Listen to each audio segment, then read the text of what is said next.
What's God? What's God? What's God? What's God? What's God? What's God? What's God? What's God? What's God? What's God? These guys know sports. Yeah.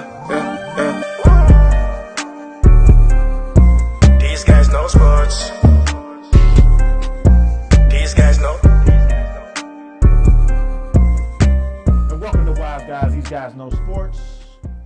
Sitting alongside my co-host, Clarence Nixon. What's up, Clarence? Ready to talk some sports, baby. Yes, sir. Today is November the 27th, Wednesday, November the 27th. Happy Thanksgiving.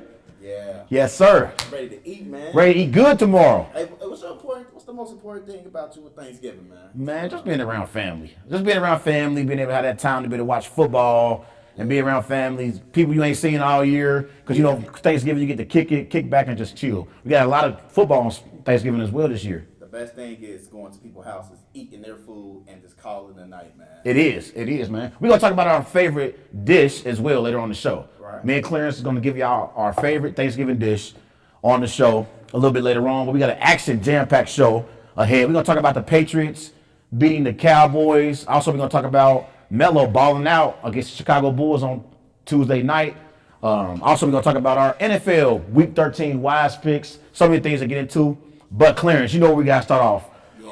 We got to start off with the MVP, Lamar Jackson, and the Baltimore Ravens with a dominating performance, 45-6 over the Los Angeles Rams on Monday Night Football. Lamar Jackson had 15 of 20, 169 passing yards, 5 touchdowns. Mark Ingram had 11 carries, 111 rushing yards. Also had a 7-yard touchdown reception. Jared Goff went 26 of 37, threw for 212 passing yards, 2 interceptions. So the question for you here, Clarence, is how impressive was this win for the Ravens? No, this win for the Ravens means a lot to this organization. They work hard. They have a great leader behind Lamar Jackson, and everybody is behind them. And he shows and tells that he is the focal leader of this group. And, you know, it's all one voice when he's talking. And he's having a phenomenal season. He's tied with the passing touchdowns with 24 with the other MVP candidate, Russell Wilson. And, you know, he's top 10 in rushing yards, Trey. He's top 10. Yeah. Top 10. That's better than my guy, Joe Mixon. And it's just ridiculous that this is coming from a quarterback. Quarterback. He's almost like 150 yards away from 1,000 yards. He actually is on pace for 1,200 yards in rushing. And I think that will set the record for a rushing from a quarterback. Yeah. He just having a phenomenal season. And I'm so impressed because he went into L.A. and he destroyed them. He did. He exposed them. He did. And he just doing it his way, man. Yeah. It's ridiculous. He was. And that's the thing. When you look at Lamar Jackson's performance in this game, he was absolutely outstanding. And I'm going to be honest, Chris, I was watching this game, but I was flipping back and forth because Melo was having a night. Yeah. He was balling out on Monday night as well against the Bulls, and he was having vintage Melo moments, but I had to continue to watch this Ravens beatdown over the Rams because Lamar Jackson continued to make play after play, and he was in video game mode out there. Like, the Rams had absolutely no answer. I don't even remember hearing anything from Aaron Donald all night. He got completely shut out.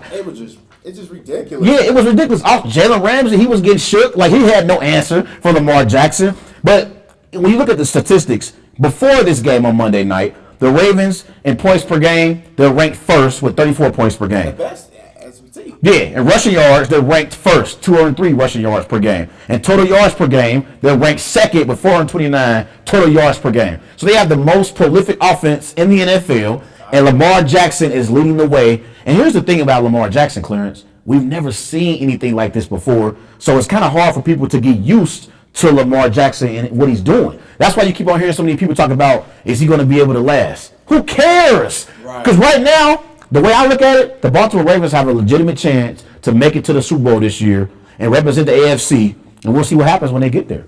So my question is to you. So you saying Lamar Jackson is the best quarterback in the league we talking right now? I believe Lamar Jackson right now is the best quarterback in the league because I'm going to be honest, all year long, I rolled the Russell Wilson for MVP train all year long. He's been consistent since week 1. He has. Russell Wilson's been consistent. But Lamar Jackson, to be honest, after this performance over the Los Angeles Rams on Monday night, Lamar Jackson won me over, Clarence. He won me over, and now I think Lamar Jackson is the front runner for NFL MVP honors. He's playing at an elite level.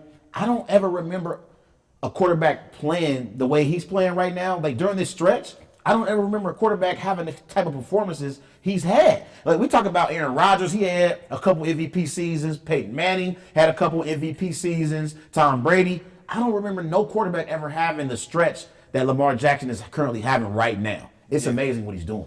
Yeah, it's just amazing what he's doing. It's his fourth time winning AFC Player of the Week. Yeah. Like, this is fourth time. He already passed up one of the greats, Peyton Manning. I mean, Tom Brady is next on the list right there, but he's having a phenomenal season, and the supporting cast is the most important more important thing on that team. Yeah. And they responded well because they following him, and the game plan's through him, and he just putting them in better positions to win. He is. Man, it's a great thing to see him balling like that, man. Yeah, in these last 4 games, Lamar Jackson has 13 touchdowns, no interception, 142 quarterback rating. He's had over 300 rushing yards. He's playing outstanding. And here's the thing. In years past, when we head into the playoffs, we always talked about, well, what are we going to do or what are teams going to do to stop the Patriots? Well, you know what? Yeah. Now it's about Lamar Jackson. What are you going to do to stop Lamar?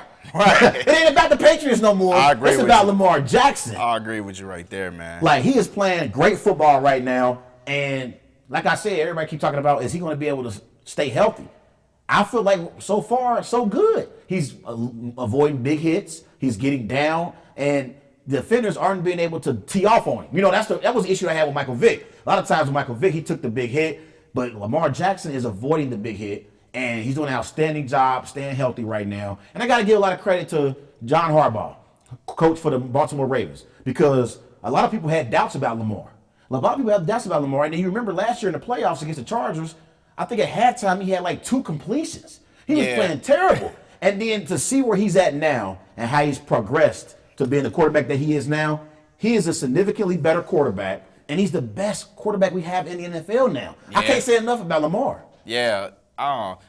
Everything you said about Lamar is like 100% facts, and he is having a phenomenal season. But, hey, we want to switch to the other side. Are the Los Angeles Rams done for the year? I believe Los Angeles Rams season is over because their pathway to get into the playoffs is only going to happen through the wild card. They won't be able to make the playoffs winning the division because either the San Francisco 49ers or the Seattle Seahawks will win the NFC West. Therefore, the Rams' only path to the playoffs is making it as a wild card. And right now, I think the Minnesota Vikings have the edge over the Rams and making the wild card in the NFC. Yeah, I agree with you right there because this LA's, I'm looking at their last 5 schedules. They're at Arizona. That can be a problem because Kyler Murray been playing terrific. Then you got Sunday Night Live back at home with the Seattle Seahawks. Then you back on the road into Dallas and then San Fran. And then you're just back home with the Cardinals. Yeah. Excuse me. But the Rams is done. Jared Goff doesn't look like Jared Goff. Todd Gurley don't even look like Todd Gurley. He only has 547 rushing yards. Yeah. Through 12 games? That's not Todd Gurley. I know Todd Gurley last year probably would have had 1,000 yards. Right. And he only had 114 receiving yards. This guy hasn't been producing for this team for these last couple games, and Jared Goff is not doing him a favor. Right, and I wanted to ask you about Jared Goff, to be honest, because Why? the issue that the Rams have right now, Clarence, right now the Los Angeles Rams are married to Jared Goff. They gave him $110 million in guaranteed money in the offseason. So basically, they are riding this Jared Goff train, and they have to make this work. We're going to find out about Sean McVay and how great of a coach he is, because I believe Jared Goff has regressed. I really do. I was watching that game. He had a couple bad throws in that game where I was like, where are you throwing the ball? Like, what are you doing? And shout out to my man, Marcus Peters. He got him an interception in the Monday night game. You know, he used to be with the Rams. Yeah. And he got Earlier in the season. Earlier in the season. He got traded mid-season. But he got him an interception. Shout out to Marcus Peters, playing great for the Ravens right now. But I'm not so sure if Jared Goff is the answer at the quarterback position for the Rams moving forward. But they have no choice to make it work because they paid him all that money before the season. Yeah, maybe they ain't re-sign nobody else, but they next game against the Arizona Cardinals, we definitely going to be tuning in today because Kyler Murray is playing a good one. All right, now we got to move on. Yeah. The Patriots prevailed again. Yeah. They improved to 10-1 on the season. They defeated the Dallas Cowboys 13-9 in a slugfest dirty rain game. You know, Tom Brady, that Prescott had 1933, was 212 yards of interception, and Zeke almost came over 100 yards, but he was 14 yards short. And you know what? Randall Cobb had a good game. And you know who else didn't have a good game? Amari Cooper. And you know, I just want to ask you, did the Patriots win this game or the Cowboys lost this game? The Cowboys lost this game. Their only Patriot touchdown in this game came off a block punt because they got great field position. So the Patriots were able to punch it in and score a touchdown. And basically, that was the end of the game. That was all she wrote. But it seemed like even on special teams, the Cowboys were lost. Like, they had absolutely no answers in this game for the Patriots. And here's the thing. The Cowboys actually, when you look at the rosters, the Cowboys probably have the better team. But guess what? The Patriots have the better coach. And that's what matters in these games when you get into these late November games, December, when it's getting late and it's getting close to playoff football. Coaching matters. And it was a significantly advantage for the Patriots having Bill Belichick over Jason Garrett. Because Jason Garrett had a couple mishaps in this game that were very questionable for me, Clarence. Late in the game, on the last drive for the Cowboys, not the last drive, the second to last drive, I'm sorry. The second to last drive, when they threw the ball three straight times with Dak Prescott instead of handing the ball off to Zeke. It made no sense. It was a complete opposite of what happened a few weeks ago when they were playing Minnesota. You remember against Minnesota, they handed the ball off to Zeke, and Dak had it going. Yeah. Dak had one of his best games against Minnesota a couple weeks ago, and for some reason, Jason Garrett and Kellen Moore, the coordinator for the Cowboys, they gave the ball to Zeke 3 straight times. Well, this week, it was the exact opposite. Instead of handing the ball off to Zeke, in that moment, when it's inclement weather, you gave the ball to Zach and dropped back the pass 3 times. It made no sense. It was ridiculous. Like, and I'm the other side. The Patriots won this game because they took advantage of the Cowboys' misuse. Like, Yeah. the biggest question of when 3rd and 1, you didn't get the ball to Zeke. You passed the ball. Yeah. And it didn't make no sense. It didn't make sense. Because I'm looking like, what? Is this Jason Garrett or Kellen Moore calling the play? Yeah. And Zeke was having a great game, 86 rushing yards. He was actually pounding the ball. Right. Yeah, if they would have kept pounding the ball, they could probably had a high chance of winning. But I felt like Jason Garrett wanted Dak Prescott involved more into the game than Zeke is because he's playing at a good level in these past couple weeks, and he wanted that to follow, but he didn't follow the game plan, obviously, because he wanted to see Dak Prescott actually ball, but it was just a big mistake. Look, your number 1 receiver, Cooper, didn't even have no catch. No. No catch. Shut out. It's like, wow. But we got to pay some respect and give some credit to Stephon Gilmore. Yeah. Because Stephon Gilmore, to be honest, Stephon Gilmore deserves to be in the MVP conversation. MVP.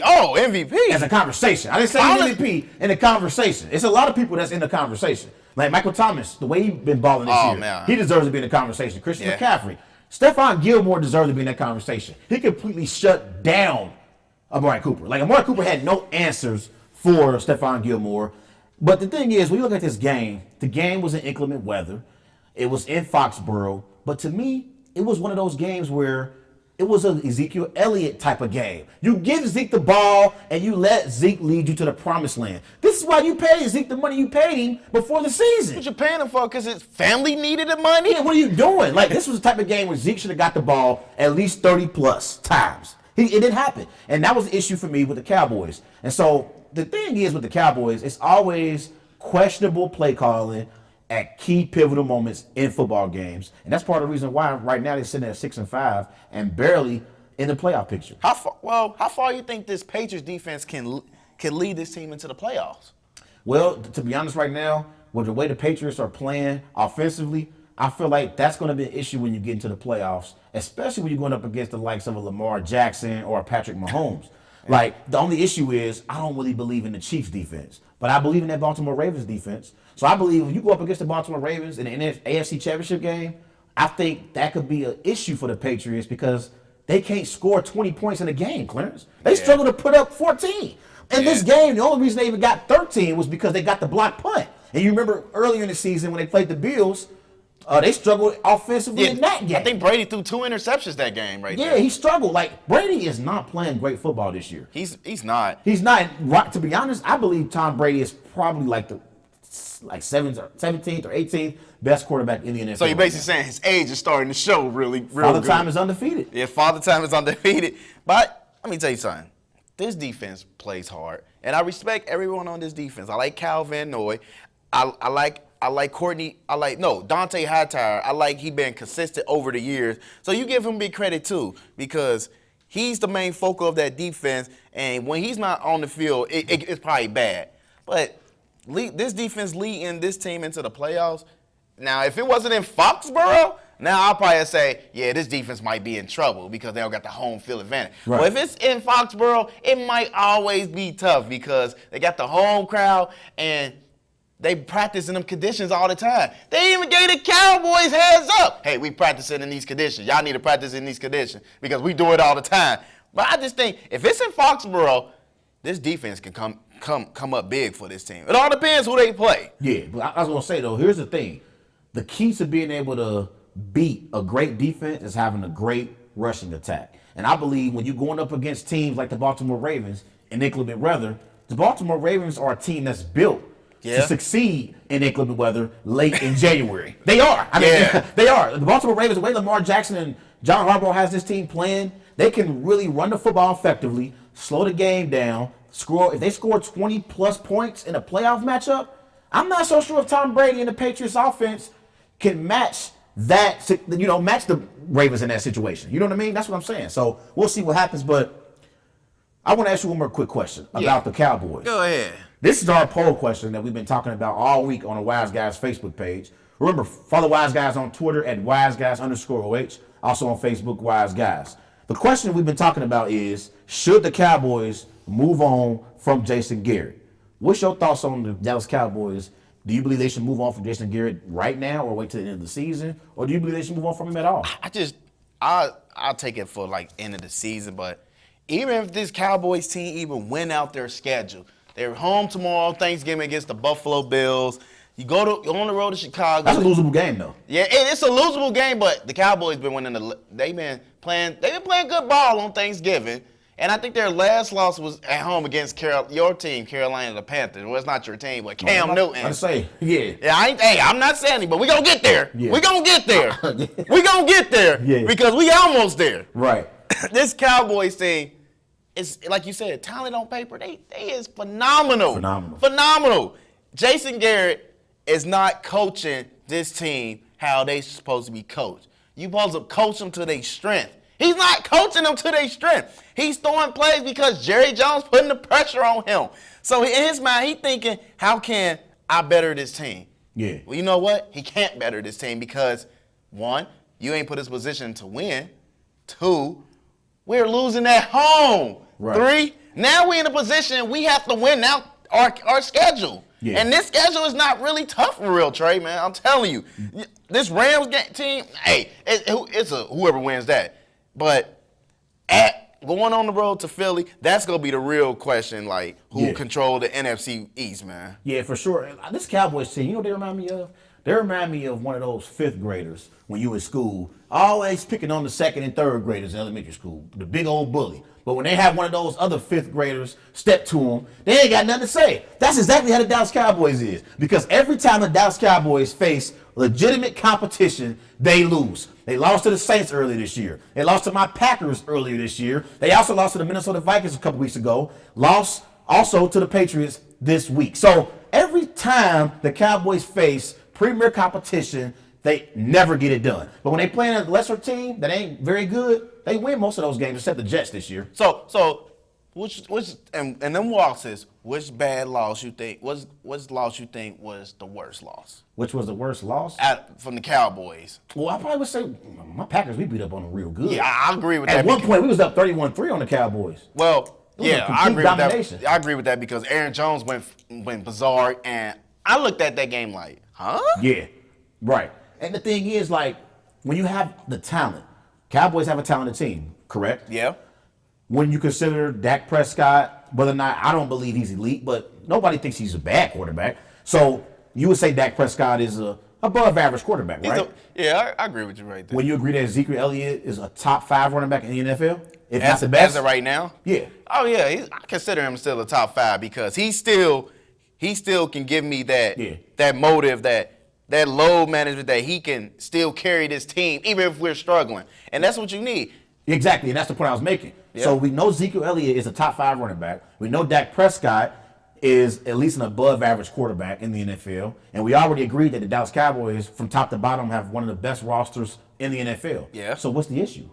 It's coaching. Yeah. That's the issue. Jason Garrett has been the issue, and he's part of the reason why they've lost 5 of 8 games. And they always get off the slow starts for some reason. Like, they always get off the slow starts. In 8 of 11 games this year, they've allowed opposing teams to get out ahead. So they're always playing from behind. That's a recipe for disaster, and that's how you miss out on the playoffs. We'll see what happens. Right now, they still atop the NFC East. Yeah. You know, we tune into their game against the Buffalo Bills on Thanksgiving, 4:30 on CBS. So y'all make sure y'all be tuned in. All right, we got to move on because this topic right here, oh, my gosh, Trey. Oh, my gosh.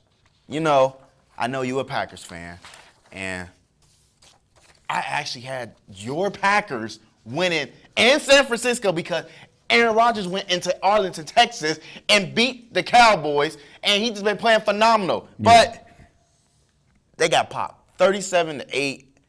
Rodgers had, it's just, I don't want to even read statistics because this is not Aaron Rodgers. 104 passing yards. And you know who had more yards than him on that Sunday? Really? Ryan Finley. He should feel ashamed for yourself. Yeah. What happened Sunday night, man? What happened? What happened, man?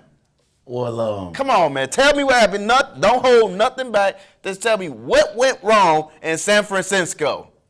Everything went wrong. To be honest, I really don't have anything to say because I was so at a loss for words, Clarence. I got a lot to say. I was at a loss for words. For you. I know, but I was at a loss for words just from a fan's perspective. I'm a fan. Like, I love the Packers. Everybody know it. Like, I was at a loss for words. I couldn't believe what I was watching.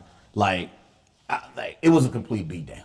It was a beatdown. Yeah. Literally. Like, the San Francisco 49ers completely dominated the Packers on Sunday. Like, it was a complete domination, and Aaron Rodgers looked like a deer in headlights. The entire offensive line for the Green Bay Packers, they should be ashamed to show their faces with Green Bay. Well, I did see early in the game that Brian Bulaga went down with an injury. He did. And that affected the game a lot. Which I'm actually tired of him, Clarence. What? I'm glad you brought me to Brian Bulaga because I'm sick of Brian Bulaga. Like, he's actually a pretty good lineman when he plays. But we all know, what's the motto? Best ability is availability. Every single time we in a primetime matchup, Brian Bulaga gets injured somehow, some way. Whether it's a knee, whether it's a tricep, arm, he always injured at the most important times when you need him on the field. So you're saying this game was important?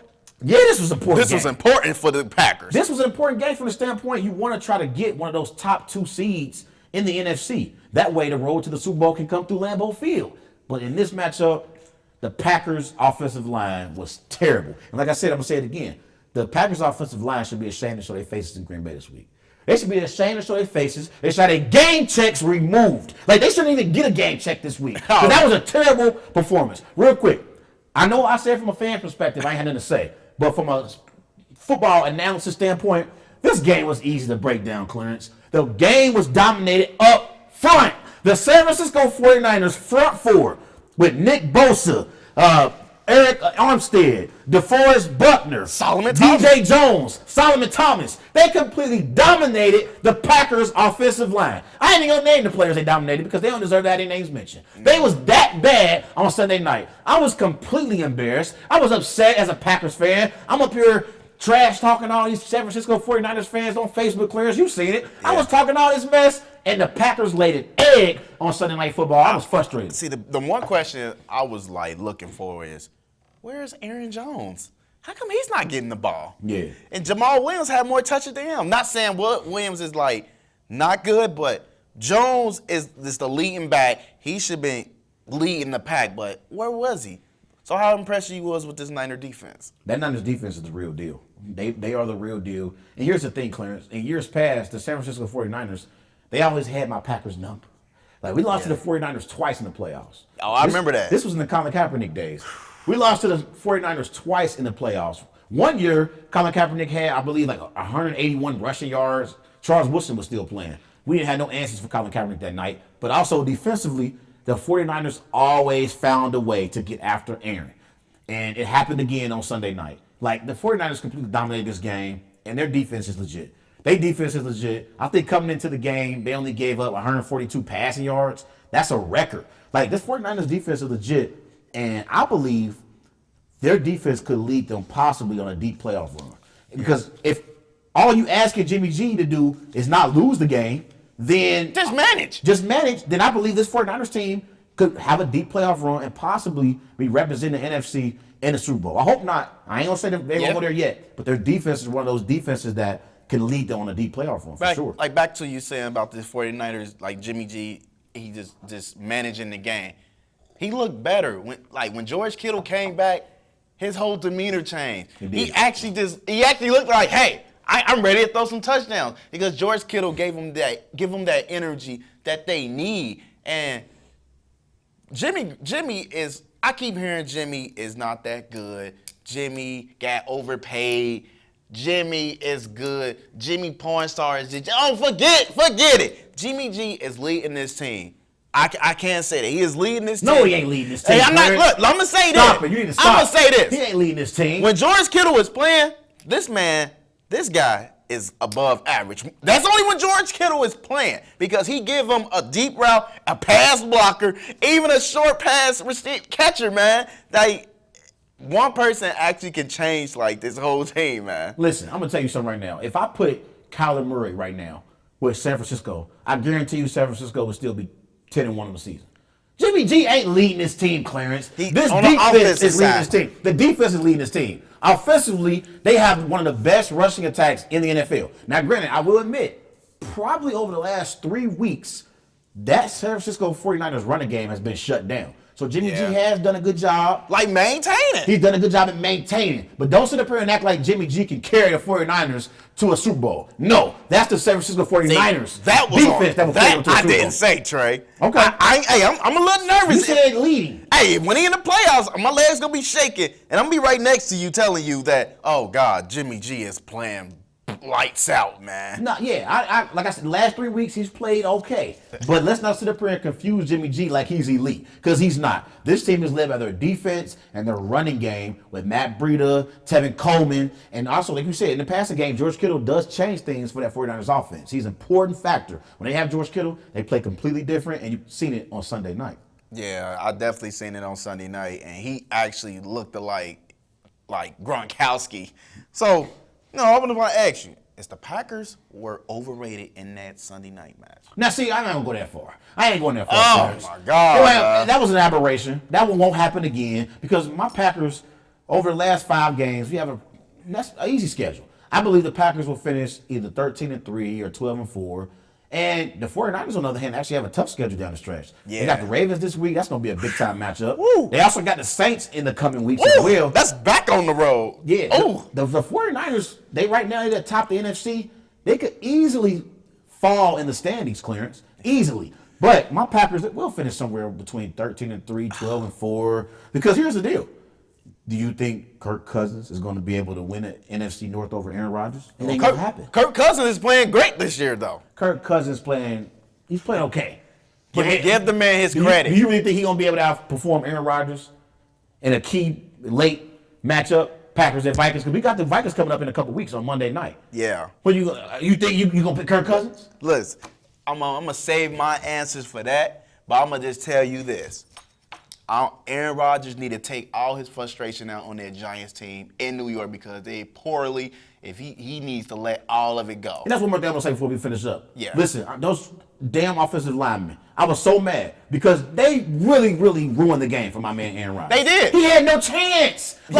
People trying to say Aaron didn't play well. Aaron had no chance. He was a deer in headlights because that offensive line gave him no time to speak of. And one more player I want to call out real quick, Clarence. Oh, you Put call that him camera on out. me. Put that camera on me because I want to call him out because he's been terrible. Jimmy Graham has been awful. I am tired of Jimmy Graham. He's been a ghost, man. He has been terrible since he's been in Green Bay. This ain't the Seattle Seahawks Jimmy Graham. This ain't the New Orleans Saints Jimmy Graham. He's been That was his terrible. best years. Those were the best years in New Orleans. That was his best years with Drew Brees. Hey Jimmy, can you give Aaron some of the production that you gave Drew? Please show up one game for my man Aaron Rodgers, because he ain't did nothing since he's been in Green Bay. It's been terrible. It's just ridiculous, man. He's high and He's slow. He's slow. Like he can't block. Then if you can't block, you better be a pass catch. if he can't block, he needs to be cut, man. Yeah, like what are you doing? Like he can't block to save his life. Mercedes Lewis is a better blocker than Jimmy Graham. But if you can't block, you better be able to catch the ball in the open field and make plays. He ain't even doing that.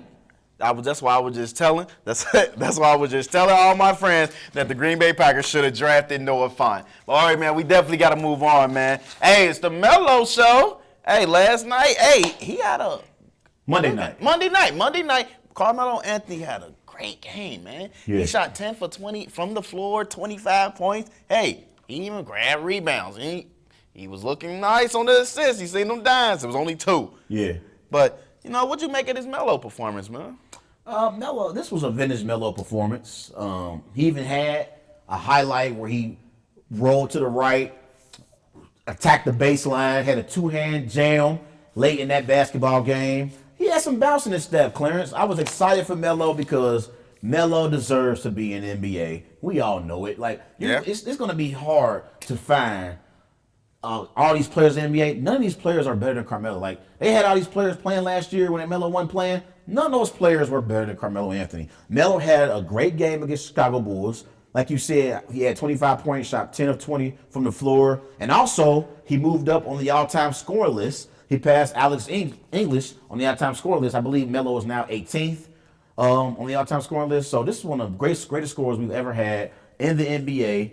And that performance was vintage Melo. And also at the end of the game, I love seeing Lala FaceTime and Cayenne on the phone and they talking to Melo. I loved it, man. She looked like Keisha from Power, man. She did. It was a great family moment for Melo and Lala and their son Cayenne. But I was just happy to see Melo out there balling and playing well, man, because it's been a long time coming from Melo. And I don't feel like Melo has gotten the appreciation that he should.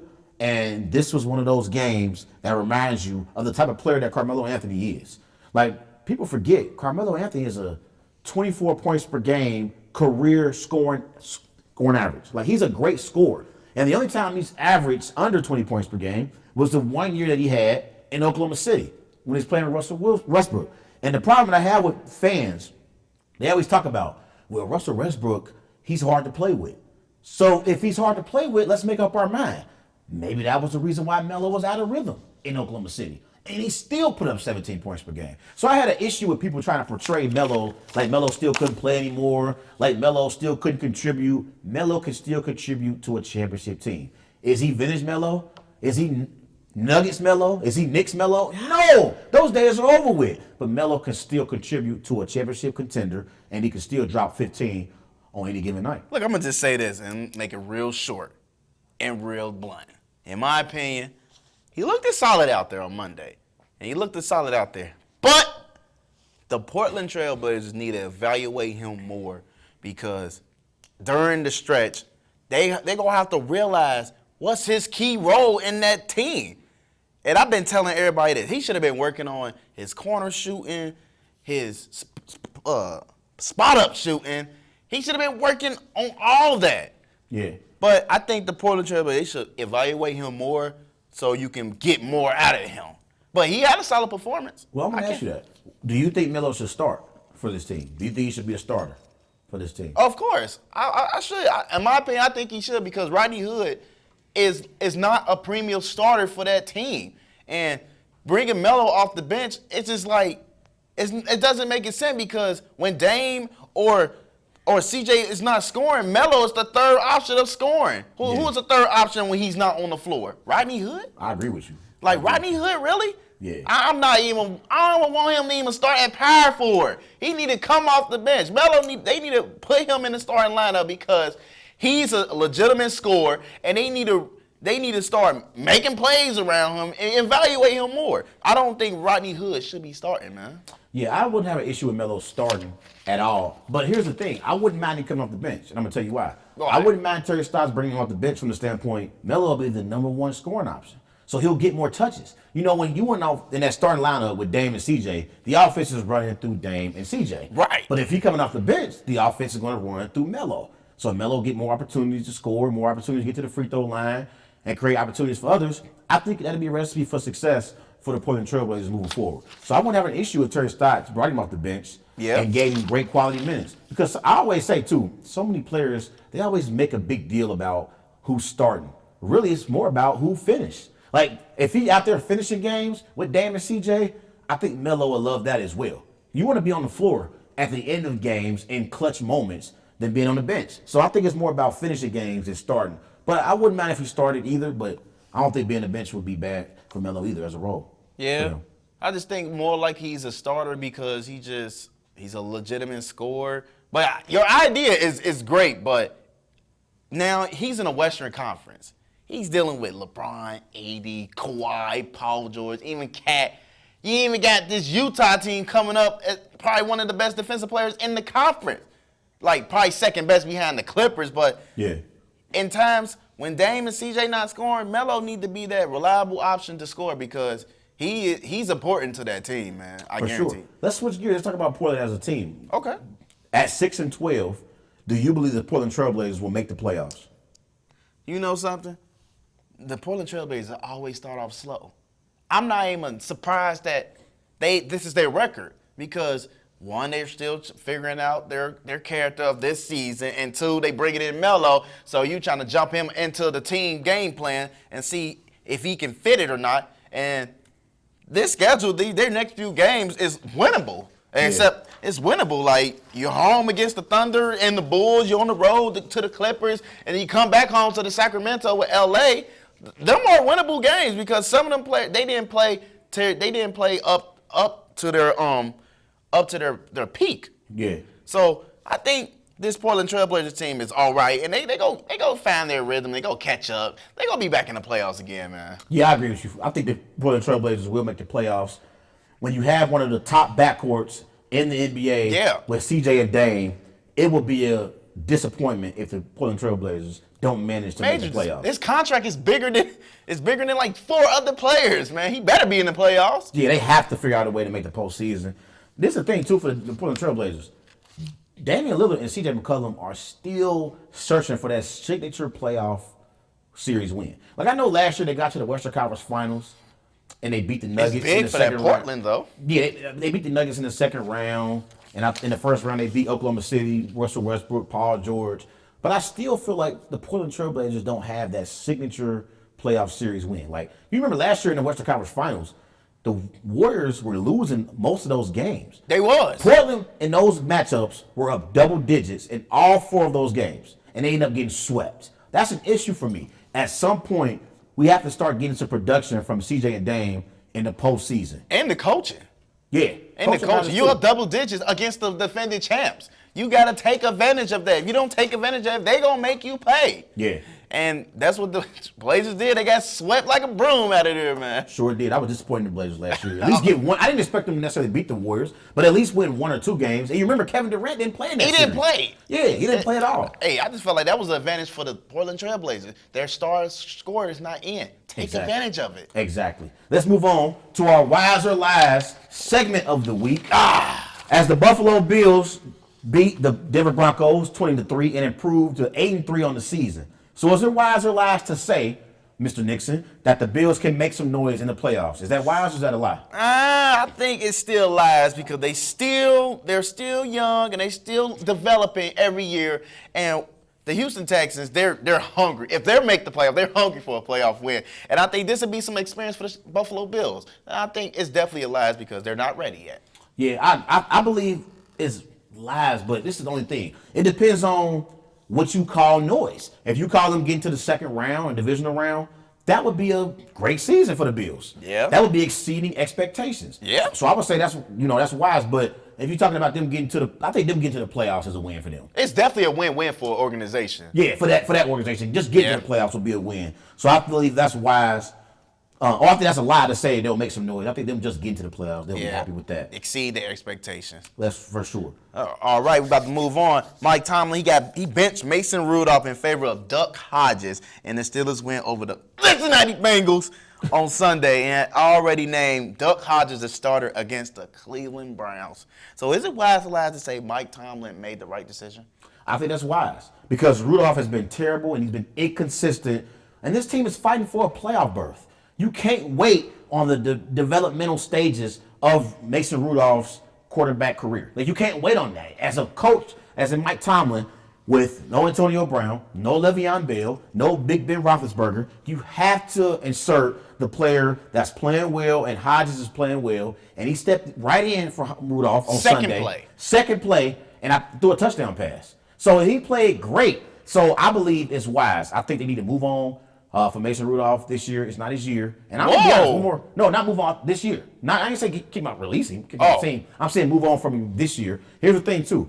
Remember when all that situation happened with the Browns? Yeah. I'm going to be honest, Clarence. I think some Pittsburgh Steelers players wouldn't have minded if Rudolph got suspended for a couple days.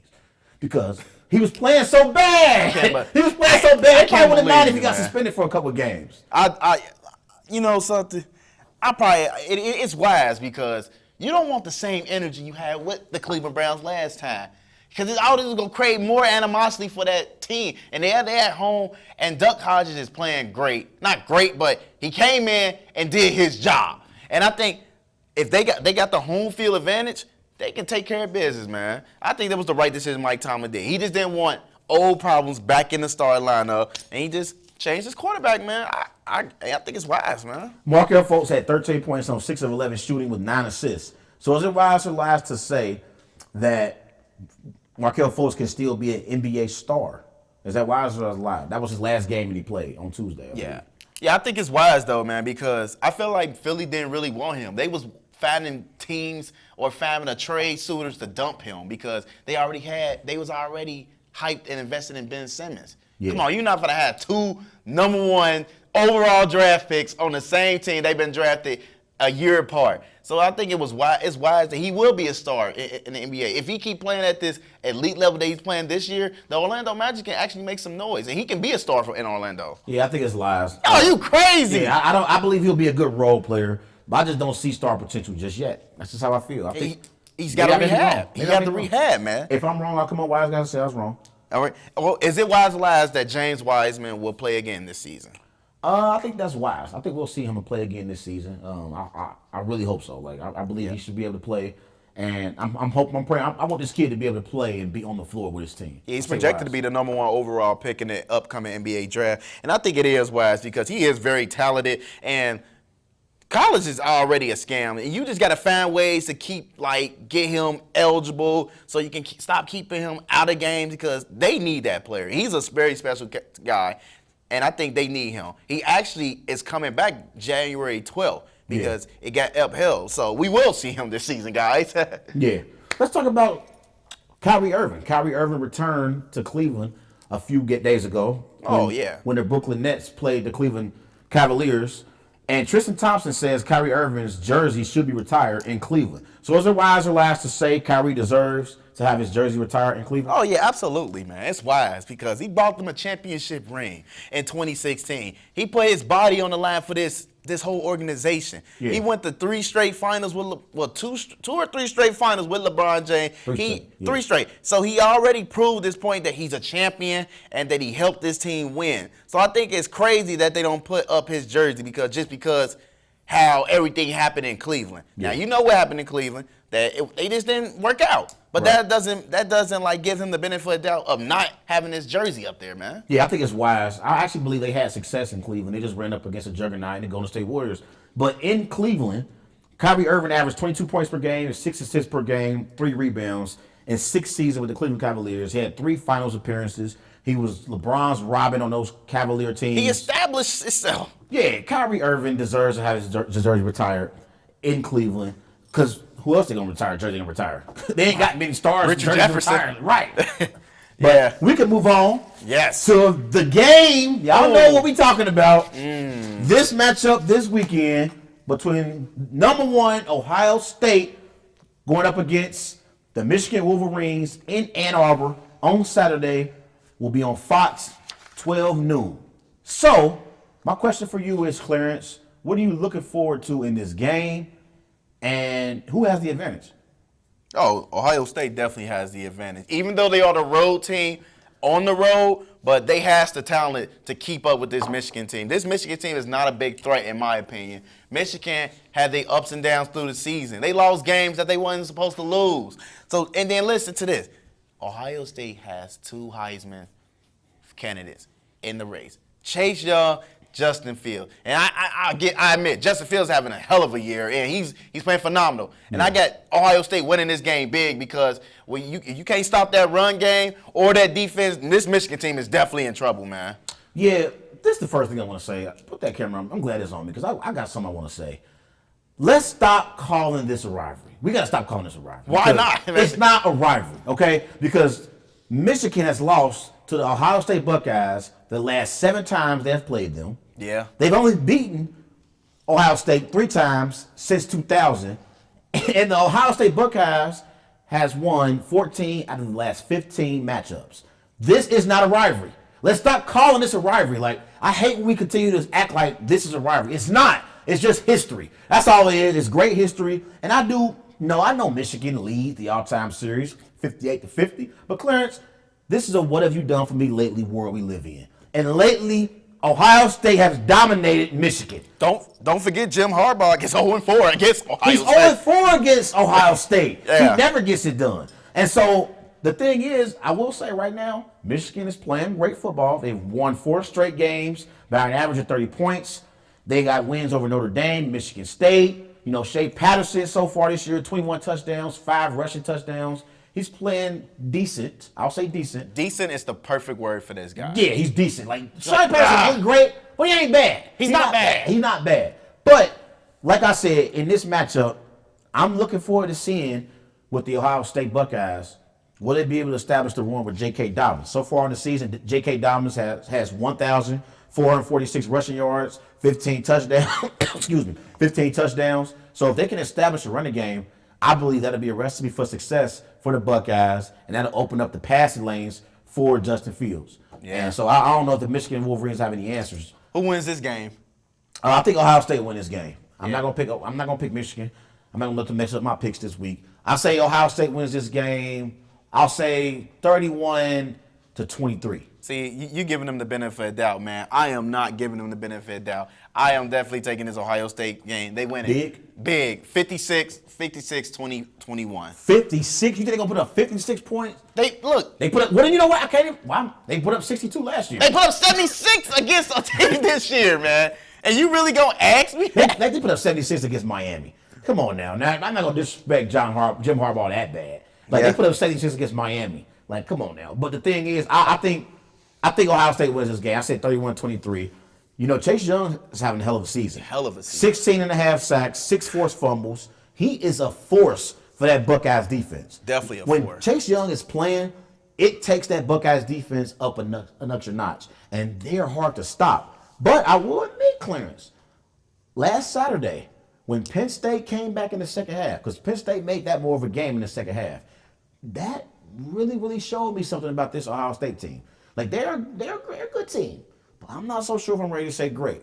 Because Penn State, with the backup quarterback in the second half, they played great. And they almost got back in that game. A player here, a player two there. Penn State could have creeped closer in that game, put more pressure on Ohio State. Like I said, I still think Ohio State's one of the top 4 teams. They're one of the top 4 teams in college football.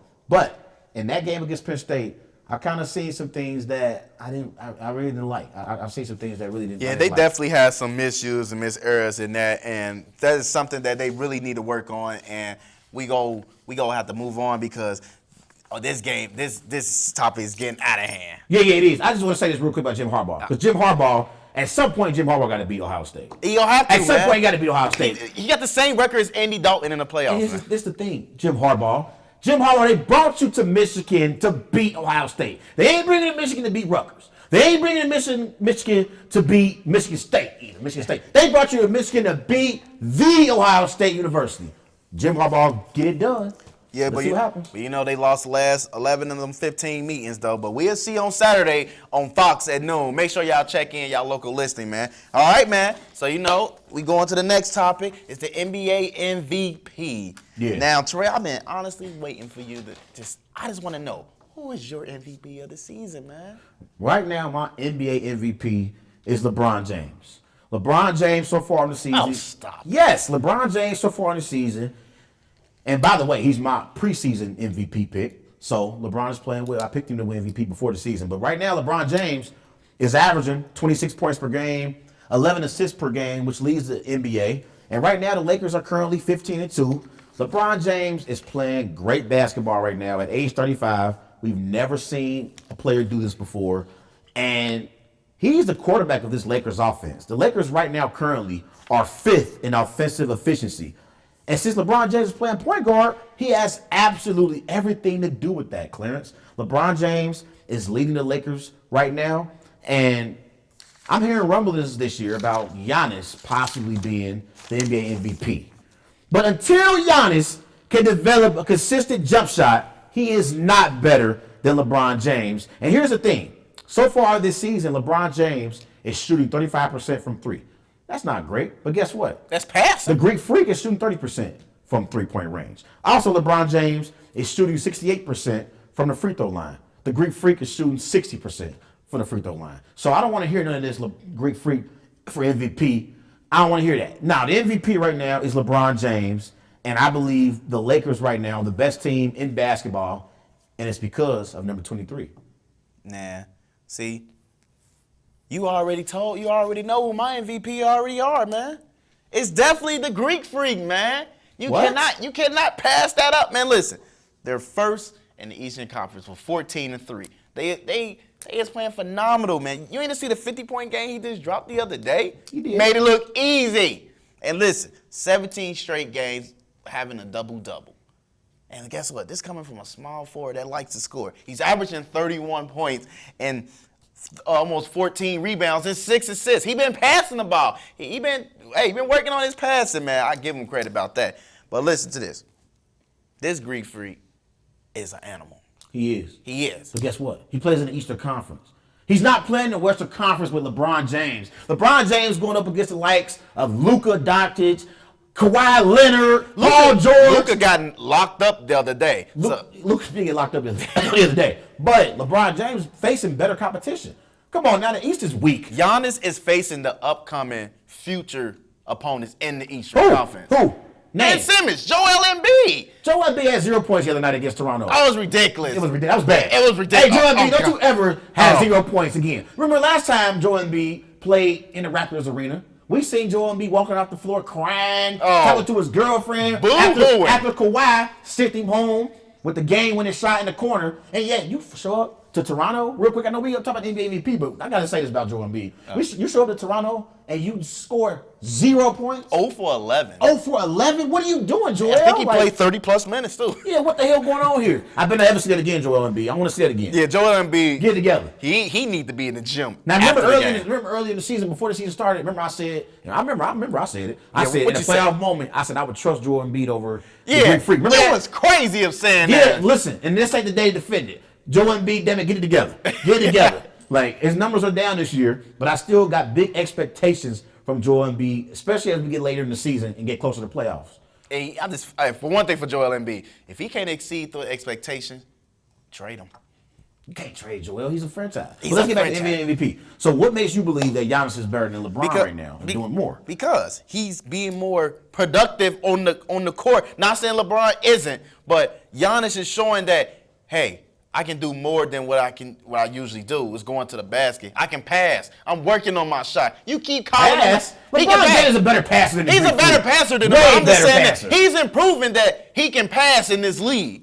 And I think this Giannis team, the whole Milwaukee Bucks, they play off his energy. Chris Middleton is back tonight. He should be back 100% healthy, and Giannis is still leading the pack. Everybody is still looking good. This Milwaukee team can actually walk into the finals because Giannis set the tone for this team. Listen, I still don't think the Milwaukee Bucks are better than the Boston Celtics right now. I don't.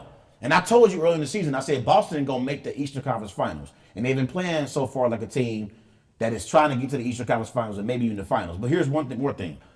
LeBron is a better free throw shooter than Giannis. For now. LeBron is a better three-point shooter than Giannis. And LeBron is definitely a better passer than Giannis. So guess what? Right now, I'm giving the edge to LeBron over Giannis. So the Greek Freak having a great year, don't get me wrong. So he's a but better last passer. year, he literally stole an MVP from Harden. Because he should have won MVP last year. They lost 22 games. He shouldn't have won MVP last year. So that- Harden put up historic numbers last year. He put up historic numbers. He did.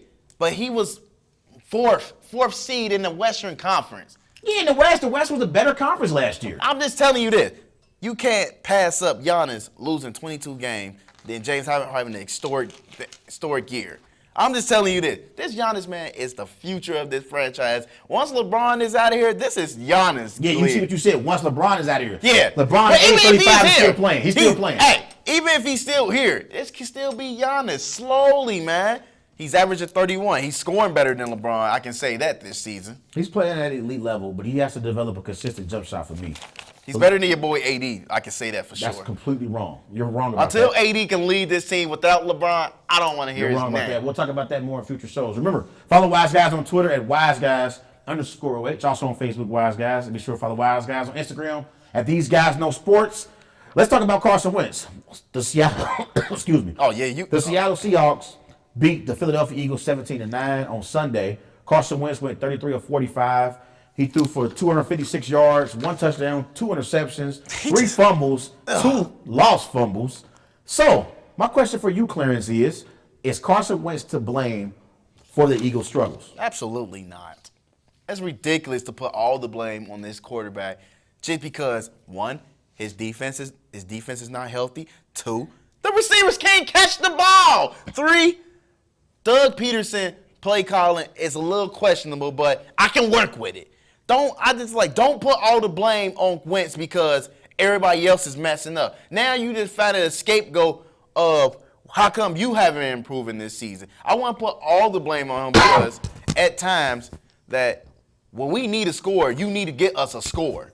And if he don't give us a score, it makes it difficult for us because we look for us to score for, man. But I want to definitely give him all the blame, man. Don't blame him. Don't put too much blame on him. Now, if they lose this game to the Cowboys, yeah, I'll start blaming him. But he's not the one to be blamed for their struggles, man. Yeah, I agree with you. I wouldn't put all the blame on him either. Because this is the thing. So far this season, he hasn't played well. And I understand in the offseason, they gave him the $109 million extension. And I understand it, and guaranteed money. So I understand if critics say, hey, Carson Wentz has to overcome all of those deficiencies that the Eagles have. Because they have a lot of deficiencies. And that's part of the reason why I don't place all the blame on Carson Wentz. Because so far this season, that offense has dealt with a lot of injuries so far, Clarence. Like Alshon Jeffrey, Nelson Aguilar, Deshaun Jackson, none of those players play in this game against the Seahawks. So your top 3 receivers are out. Like, what is Carson Wentz working with? He has no running game whatsoever. Yeah. Like, Zach Ertz is the only option that he has. Like, what do you expect Carson Wentz to do? Like, that's why I feel like so far this season, I can't place all the blame on Carson Wentz. I can't either, man. I can't. And I feel like they haven't established any kind of running game. And I got to blame some of this on Howie Roseman. He is the general manager for the Philadelphia Eagles. Because you paid Carson Wentz $109 million in guaranteed money. Well, if you're going to pay your investment, you need to support your investment. And they haven't supported Carson Wentz so far this season. And that's one of my issues that I have with the Philadelphia Eagles. Now, I will admit, before the season, I said Carson Wentz was better than Dak Prescott. This ain't the time to make that argument. Not the because time, Dak man. Prescott has played better than Carson Wentz this year. Overall. Period. Yes. But Dak Prescott does have a better team than Carson Wentz. Well, but guess what? I still believe the Eagles going to win the NFC East. You know You're that. ridiculous, man. I still believe it. Just face the fact that the Philadelphia Eagles are dealing with severe injuries and they're still questionable about their team. They're not good enough to make the playoffs this year, man. Hey, we just talked about the Cowboys' struggles. Cowboys, as rough as the Eagles have played, the Cowboys only lead the division by 1 game. So, as bad as the Eagles have played this year, they still have a shot to win the NFC East. And that matchup, I think, week 16, when Dallas traveled to Philly, in Lincoln Financial Field, it's going to be a big-time matchup, and whoever wins that game will be in the driver's seat to win the NFC East. But when it comes to Carson Wentz, I still believe in Carson Wentz. I still think Carson Wentz can elevate his game and be an elite quarterback. Because you got to remember, in 2015, Carson Wentz was an MVP candidate before his injury. Yeah. He was an MVP candidate. 32-7 with a touchdown interception ratio. That's good. He played great. But I do understand why there are critics that's saying when you get paid the money that he's getting paid, you have to overcome the deficiencies. Russell Wilson overcomes the deficiencies of the All the Seahawks. time. Aaron Rodgers in years past have overcome my Packers deficiencies. Tom Brady, well, there's rarely deficiencies with the Patriots, but you get my drift. The bottom line is when you get paid the money, you got to overcome your team's shortcomings. Yeah. And he hasn't done that. Yeah, he hasn't done that. So But it's not all his fault. it's not all his fault. Don't put all the blame at home. Don't even expect. Partial to blame. Yeah, You get partially, partial. baby, because at the same time you're losing games and you're the only one that's healthy and you're not executing for us. Exactly. So definitely. All right, man. This is my favorite topic of the day, man. Our Wise Guys Week 12 performer, man. I just want to ask you, Trey, what was your top performer over the weekend, man? My top performer, man, I got to go back to my guy. I don't got his stats right up in front of me, but I'm about to pull him up. My man, Lamar Jackson. Lamar Jackson, 15 of 20, threw for 169 passing yards, and he had 5 touchdowns. Clarence, 5 big-time touchdowns. My MVP right now, Lamar Jackson, was my performer of the week. I like that. Well, I'll give you my top performer, and he returned back from an injury, and he blew out your Green Bay Packers, was George Kittle. He had 6 receptions, 124 receiving yards, and a touchdown. Hey, remember that 61-yarder? It was a blown coverage in the middle. It was. It was a blown coverage, and George Kittle, he is a key factor for that San Francisco offense. When he's playing, they on fire, baby. Even the run game be even hot, man. Yeah, they do, for sure. So you got George Kittle, I got Lamar Jackson. Yes, sir. Let's move to our NFL Week 13 Wise picks. Woo-wee! So let's start off with our Thanksgiving matchups. We got the Bears traveling to Detroit to take on the Lions. Who you got? I'm going to have to definitely go with Chicago Bears because the defense, they know how to play the Detroit Lions. And the Lions, they down to their 3rd quarterback. I'm not trusting this Lions team, man. Hey, they better be thankful that Matthew Stafford is not playing because he been dealing with injury. But I'm definitely taking the Bears in a low-scoring affair, 20-13. Oh, you got the Bears 2013. I got the Lions win this game. With a 3rd string, Trey? Yeah, I think the Lions can get the Bears, I think we man. just I don't still like don't the believe. Bears. I still don't believe in Mitchell Trubisky. I don't even know if he's going to play in this game. I got the Lions 17-13. They're the home team. All right. We got another Thanksgiving game, man. We got the Buffalo Bills traveling to the Dallas Cowboys. And the Cowboys won the last 3 Thanksgiving games. Who you got winning that, man? Hey, Dallas Cowboys have the better team, but we all know Dallas Cowboys always come up short against premier teams in the NFL. Buffalo surprisingly has been a premier team in the NFL this year. I got Josh Allen and the Buffalo Bills strolling into Jerry World on Thanksgiving afternoon and beating Dak Prescott and the Cowboys 24-17 Buffalo. Yeah, I'm on the other side. I'm definitely taking Dallas because Zeke, he's going to be a key factor in this game. And Amari Cooper, he's going to bounce back tomorrow because of that ridiculous performance he had in New England. And I got the Cowboys winning another low-scoring affair, 28-21. 28-21. Okay. Let's move on to the New Orleans Saints. This is the NFC South divisional game. New Orleans Saints and the Atlanta Falcons. Who you got? And give me a score. Atlanta Falcons actually beat this team in New Orleans. But I'm not giving them another shot at beating this Saints team. I got the Saints winning this game. Michael Thomas is on fire. He's the first player that had 100 catches in 10 games. This guy is on fire. I got them winning big, 38-17, man. I got a similar score, but I got the Saints minus 10 points than your score. I got Saints 28, Falcons 17. I think the Falcons will compete in this game early. They always going to compete. Yeah, they compete because this is a NFC South divisional game. You know, those games are tough. But I think Drew Brees and the Saints will pull away in the second half. I got 28-17. You got 38-17. Yeah, I got with you, man. All right, we got the Titans and the Colts, man. Both teams are 6-5, and they in the hunt in the playoffs. So you know what this is. It's December football, baby. Yeah. You know it get real crazy in December, man. Who you got winning that game, man? I got the Titans, surprisingly. I like the way You Derrick was Henry. on the road with these road teams, man. I am. I like the way Derrick Henry's playing. He's playing Yeah. some good football right now. And I think the Colts their season kind of falling off a little bit. They ain't been playing well. They lost to the Texans last week on Thursday Night Football, but I think the Titans are going to prevail in Indy. I got Titans 21-17. I'm taking the Colts, man, because Marlon, you supposed to get Marlon Mack back, and the run game would be prolific again. And Jacoby Brissett, he's been playing average, which they want him to play. But I definitely got the Colts winning that game. And another low-scoring affair, man, 21-14. 21-14. And they held in Derrick Henry under 70 yards. Let's move on to the Philadelphia Eagles traveling down south to South Beach to take on the Miami Dolphins. Woof. Give me a score and give me a prediction. Yeah, I'm definitely taking the Eagles. Like, even Wentz is still playing injury, I think they can handle the Dolphins game. They can win this game 28-7. 28-7. I got Eagles 21-14. I think Miami will score a couple touchdowns, but I think Carson Wentz and the crew will pull away late. He be competing, man. Yeah, he competes. He competes, man. All right. Oh, the Browns and Steelers. Now, there's another team that's competing for another playoff hunt. They in the playoff hunt right now. I can't believe I'm even saying this. The Browns are in the playoff hunt. Yeah. Who you got winning that game, Trey, man? I'm picking the Steelers to win this game. I got Hodges over Mayfield.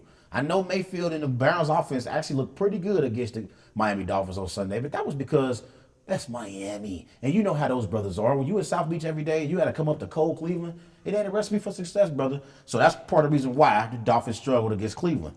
I don't put much stock in that win for the Browns. I think Cleveland is one of those teams. They're a below average team and not very good. I think Pittsburgh are average, and I think they have a chance of making the playoffs. You got to win games like this to do it. I take the Steelers to win this game. I'll say 20-10. Man, we just keep going back and forth, man. I'm definitely taking the Browns into this one because they hungry more and they have the better roster than the Steelers. No disrespect to the Steelers defense. That's a stout defense, but I think the Cleveland Browns, they can find ways to win that game. I think that's going to be a close one. I'll give it 24-21. 24-21. Yep. Okay, let's move on to the Redskins and Panthers. Who you got? Come on now. I'm not even about to even talk this much. I got the Panthers winning big. McCaffrey have 150 receiving yards, probably 80 rushing yards. I got them winning 41-14. Dwayne Haskins go struggle. 21-14. I'm gonna give a little bit more respect to the Redskins. I got Panthers 24-10. Oh man, I can't even talk about this game. But You said 41-14? 41-14. Christian McCaffrey have 3 rushing touchdowns. Okay. Right now we got the Tampa Bay Buccaneers and Jacksonville Jaguars. Man, they both 4-7. Who you got winning that game? This game is irrelevant, Clarence. I'm gonna pick the Make it real short. Jacksonville Jaguars because they're at home. I Yeah. got Jacksonville 14-10. Nah, I'm definitely taking the Tampa Bay Buccaneers, man. Jameson Winston know how to throw the ball. He's 3rd in passing yards. I got them winning 42-21. Damn, you really going up on these scores, Because man. Jameson Winston he can score touchdowns, He can, man. though. He can. I give him some that. interceptions, too. Yeah. Yeah. They got 100 interceptions on the season, man. In his career, man. Yeah, let's move on to the Rams-Cardinals, NFC West matchup. Who you got, Rams or Cardinals? I'm actually taking the upset alert on this. I'm definitely taking the Cardinals because Kyler Murray make the star players work, and I think he's going to make him work. And if the Rams keep struggling, they're going to struggle. I got them winning, man, 24-21 in a close game because Jared Goff is not going to fall back. Yeah, I actually agree with you on this one. I think the Rams are completely coming apart. They're lost. They lost right now. I think I'm gonna give a slight edge to Kyler Murray over Jared Goff. I got Cardinals 27-24. Yeah.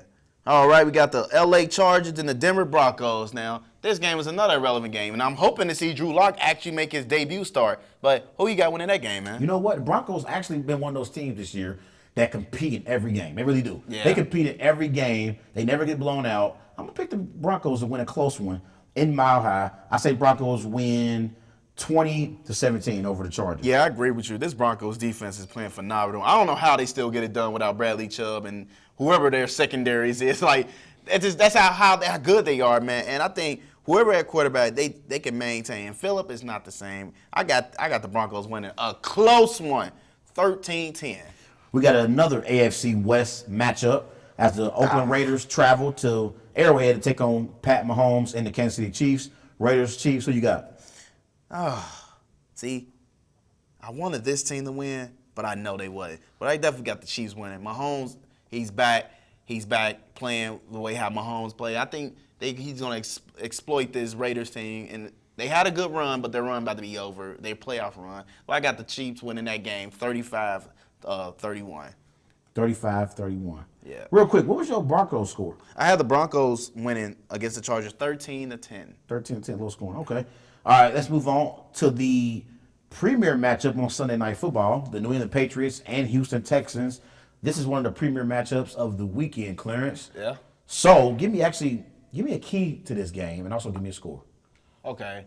So the keys to the game for this is, can Deshaun Watson be protected by this offensive line? Because they gave up 30 sacks already this season, and Deshaun Watson been dealing with so much. He got sacked 6 times against Baltimore last week. Yeah. He don't need to deal with that again with this Patriots team. Even though this Patriots defense is outstanding at performing, they need to find ways to block for Deshaun Watson and let him get time to throw it to Hopkins, because Hopkins is a legitimate receiver in the league, man. I agree with you. But Hopkins, until they prove me wrong. I got the Patriots winning this game, man. This defense is great on the road and at home. And Brady, he gonna find a way to beat Deshaun Watson. I got him winning this game 20-13. 20-13. You got Brady over Deshaun Watson. Yes, okay. I do. My key to this game also is going to be the protection for Deshaun Watson. Oh, yeah. To your point, I believe that offensive line for the Houston Texans, they have to protect Deshaun Watson. Give him some time. If you give Deshaun Watson some time, Deshaun Watson can make things happen. Yeah. He is one of the top quarterbacks we have in the NFL. You got to give him some time. That Patriots defense is no joke. So that's why it's going to be pressure put on that offensive line for the Houston Texans. Lindsey Tunsil, hey, brother, you got to show up. Yeah. The Texans traded for you early in the season. They got you out of South Beach. I know you love South Beach, but they got you out of Miami because that's a mess in Miami. Now you have a chance to possibly compete in the AFC and get to a Super Bowl. Protect your quarterback, Deshaun Watson. I got the Texans winning this game in an upset. I got Texas 28, Patriots 24. That'll be a good game to be watching, but that's something we're going to be watching too. All right, before we go to the one, we got a Monday Night Football game. We got the Minnesota Vikings and going into that rainy Seattle, Washington against the Seattle Seahawks, man. What are your quick keys to this game and who wins and why? I believe one of the keys to this game will be, can the Minnesota Vikings establish a running game?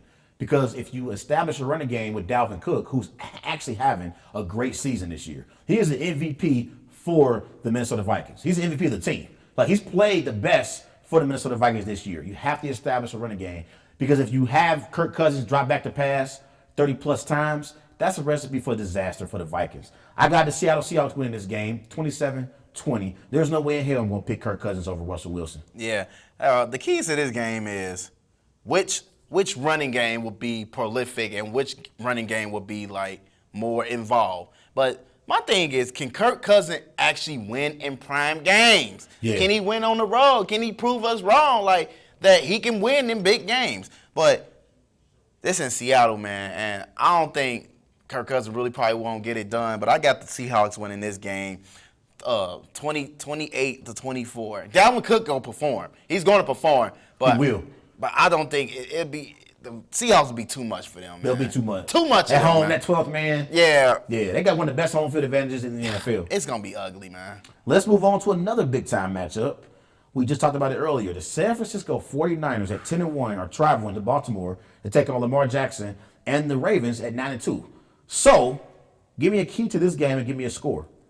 Man, Trey, you know I've been waiting for this game. Potential Super Bowl matchup. Potential Super Bowl matchup. Preview, yeah. And honestly, in my opinion, I felt like this game should have been flexed to Sunday night, because this is the potential Super Bowl matchup. Yeah. This is Lamar Jackson versus the San Francisco 49ers defense. I'm so excited to watch this. I can't believe it's coming on 1 o'clock, because I'm going to be watching my Bengals game, because I'm loyal to Bengals are irrelevant. It's irrelevant, but I'm watching my team. But I don't know why this game is at 1 o'clock. This is a premium game. This is actually a test for Lamar Jackson. Even a test for the 49ers defense. Yeah. Can they stop this run game? Can Lamar get over this defense? Yeah. This is going to be a game to watch. This is probably the game of the year for right now. But if I had to give you my prediction who win this game, I'm taking Baltimore Ravens, man. I got them winning this. If Lamar Jackson scored 3 touchdowns, it might get ugly, but I don't think it's going to get ugly. But I got them winning a good close one, 27-24, bad field goal. Justin Tucker is still one of the best kickers in the league, man. He is. I got it on a late field goal, too. It's going to be a good game. Actually, no, my bad. I got the Ravens winning about 6 points. I'm sorry. Initially, I had it 23-20, but I'm like, I don't think Jimmy Garoppolo going to be able to put up 20 points on that Ravens defense. That Ravens secondary is legit. It's legit. Marlon Humphreys, Jimmy Smith, Marcus Peters, and you still got my man Earl Thomas leading the way in the secondary at safety. I think the Ravens win this game 23-17. I think it's going to be a good game throughout, but I think Lamar Jackson's going to make 2 or 3 plays late for the Ravens, and I think the Ravens get a victory over the 49ers. But this is a potential Super Bowl preview. Potential. I can't wait to see it, but I trust Lamar more than I trust porn star Jimmy G. Yeah, man. This is going to be crazy. It's going to be cold in Baltimore.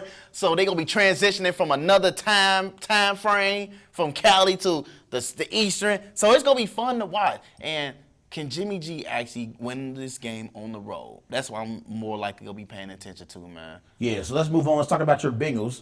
The Bengals play the Jets this week at Paul Brown Stadium. So give me a score and give me why. Like, give me a score. I got the Bengals winning this game. Oh man, how many times you gonna let them kill your picks? Andy Dalton is back. He give us a position to win, and I'm gonna say this quickly because we have to get out of here. I got them winning 13-7. It might be a historic game for them. Hey, get them their first win, man. Okay, you know what? I'm gonna tell you this. I actually was gonna pick the Jets, but then I forgot who their coach is. I don't like Adam Gase because I don't think Adam Gase deserves to get that job with the Jets. I'm gonna pick the Bengals to actually win their first game of the year. Now you with me, man. I can't believe I'm doing it. I got the Bengals winning the game. I say 17-14, late field goal, but it'll be a good game. One more game. My boys, we got Aaron Rodgers traveling to New York to take on the New York Giants. Give me a score, Clarence. Oh, God, I got the Packers winning that big. The Giants' defense is horrible. They've been struggling. And Aaron Rodgers, this should be a revenge game for him. He got destroyed, embarrassed in San Francisco. He need to go into the Giants and score 3 touchdowns in the first quarter so he can set the tone that we are still the contenders. I got them winning big, man. I got them winning extremely big, 38-10, man. This Giants team, Saquon ain't been playing, man. I hope you're right. I got my Packers winning 28-13.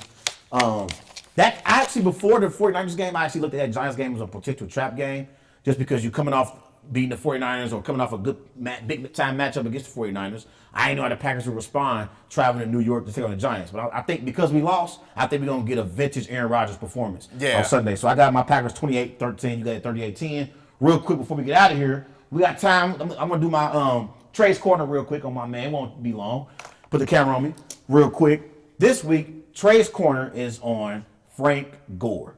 So Frank Gore he was born in Miami, Florida.